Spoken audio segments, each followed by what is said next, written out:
One of the questions I get asked the most about Amazon selling is, how do you start? So here I am today with a much needed Q&A. I have been selling on Amazon for a year and a half, a little more.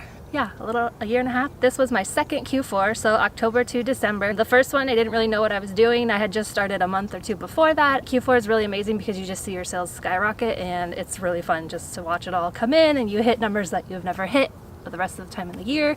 This is my second January, and already I'm on track to double what I did last January, and this Q4 I doubled what I did last Q4. So if you're not familiar with how I sell on Amazon, I do what's called retail arbitrage. So I go to stores like Target, Walmart, TJ Maxx, Marshalls.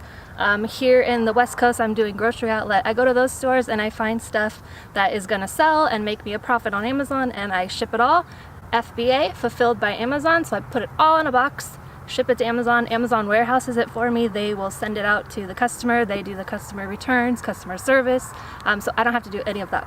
One of the questions I get asked the most about Amazon selling is, how do you start? So for me, I actually found out about the Selling Family, which they have a training on how to do this retail arbitrage FBA.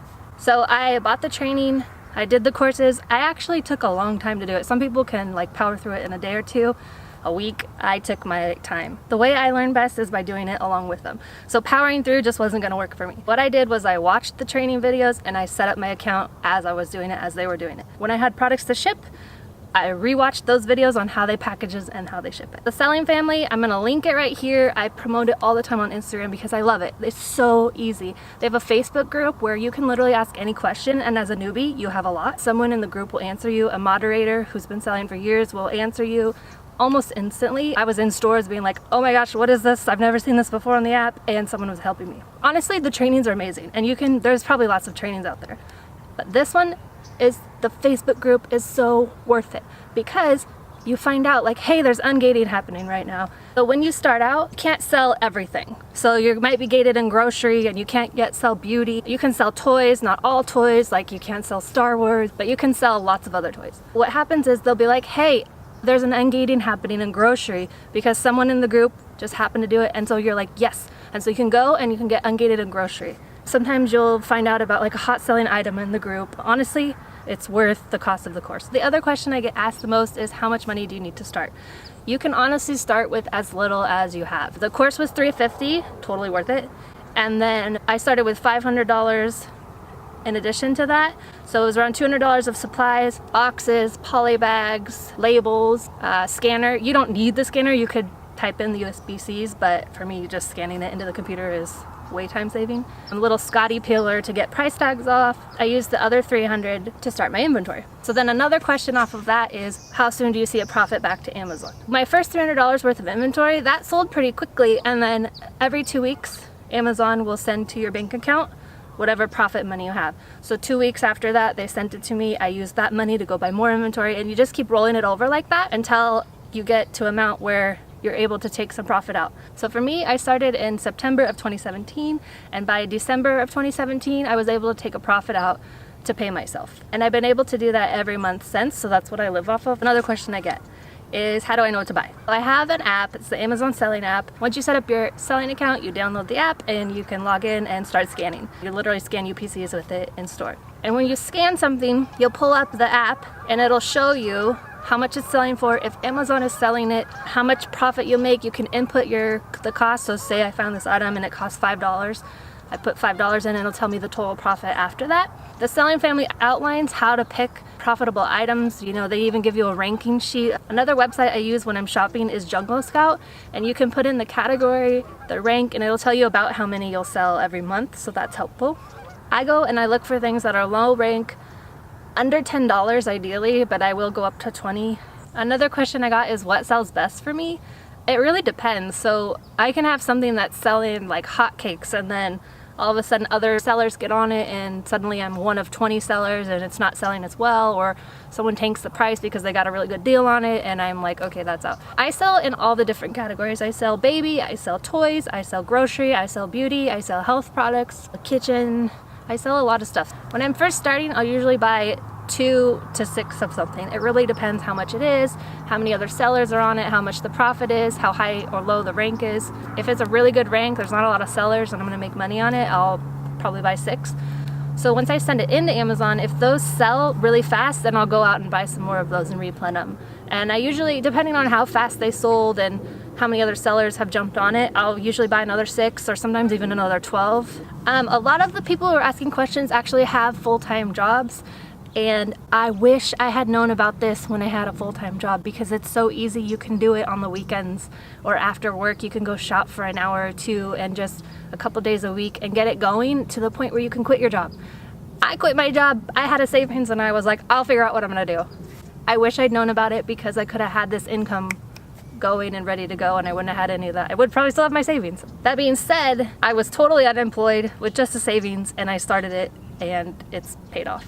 Another question I got is, how many units do you buy to make a listing? If it's worth it, I'll buy one, because it doesn't take long to list it. I'm not creating a new listing. I'm just listing on a listing that's already there, so it's really easy. If it's gonna make me a profit and all they have is one, I'll buy the one. I have created my own listings in the past. Sometimes it worked out, sometimes it didn't. Because you're creating the listing, it's not gonna have a rank starting out, which is kind of bad. But if it's a hot selling brand and an item and you believe in it, it's really easy to create the listing. You just take photos. Took a photo on the ground, I put white sheet of paper behind it, took the photo and used that as the photo. Of course, everyone's asking, does it still work? Yes, it still works. I'm still doing it. I don't have any plans to not do it. I'm just continuing to grow and looking for ways to grow the business. It's a really simple, easy way to start your own business and start working for yourself. One of the questions I was asked is, do I think I could be successful if I hadn't done the boot camp? Yes, I could have done it. I'm very capable, could have figured it out, YouTube, whatever. But there's so many roadblocks that I hit, that I asked questions in the group or was made aware of. If not for the group of Facebook, I would have never known. It would have taken me a lot longer. I probably would have bought stuff that would have just sat because the ranks were bad. Maybe I wouldn't have known that. To me, it was worth the boot camp and I would buy it again in a heartbeat. I probably wouldn't have taken 2 months to get through the boot camp, but I was being a little lazy because it was summertime and I was unemployed. I can't say enough great things about the boot camp, honestly, and that's why I'm always talking about it, because it was really helpful and it just made everything so easy. To have someone there, you can literally email Jessica. I mean, that's how easy it is. For me, it was worth it. I have always wanted to work for myself. I just didn't know I'd be doing it at such a young age with something that I really like to do. I mean, I love shopping. It's pretty fun. If you like this video, let me know. If there's something about Amazon shopping or selling that you want to know or you'd like to see, let me know and I'll create another video. Hit subscribe, hit like, leave me a comment. Thanks for watching.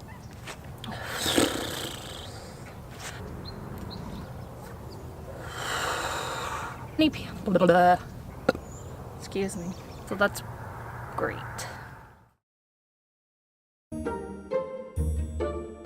morning. It is Monday morning. It is 6:35 in the morning and it's freezing. I am heading out to go for a full day of shopping. I think I have like 25 stores listed. Some of them are like Walmart, 3 different Walmarts. So that should make it easy because I already know what I want to get. But it's an hour drive just to get there. I have made it to Walmart number 1. It is now 7:40 and like 30 degrees out. I have like 4 different stops. They are about 20 miles apart up and down this interstate here. So I'm at the first one, and I planned it so that I'm here at Walmart first because it's 24 hours. Target doesn't open till 8, and then the next stops have like Ross, those kind of stores that don't open until like 9 or 10. It is now 10:30. I've got stop number 1 done, so I'm gonna head over to stop number 2, which is another small one, and then stop number 3, which is a really big one. There's literally everything in this one shopping center, so that's gonna take forever. And then I'm hoping to get to number 4.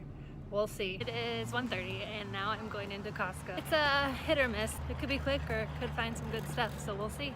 I haven't been to Costco in a while, so it's a little bit turning into a personal shopping trip, and I can't even say that I care because it's a lot of fun here. I'm here at another Walmart. I was gonna say what store number I'm on, but I honestly don't have a clue. I have to go back to my notes and look. I am at the last big shopping center. This is it. I think there's like 7 stores I need to hit here, and then after that it's just Trader Joe's, which I could do in my sleep because I love Trader Joe's. It's 3 o'clock. It's warmer now and I am starving. The treats that I brought in my purse, those apricots were nasty. Like, that's what you should eat if you don't want to eat anything anymore because it ruins your taste. That TJ Maxx had the longest line, like 24 people and 3 cashiers and people walking around not doing it, and I was just, where's the manager? Like, that's insane. 22 minutes I waited on that line. I got really good product though, so it was worth it, but oh my gosh, I'm exhausted. Alright, and I finished. I'm here at Trader Joe's. I might scan a few things, but mostly just grocery shopping after work, and the sun is going down, and so I've been working from sunrise to sunset today. Busy day.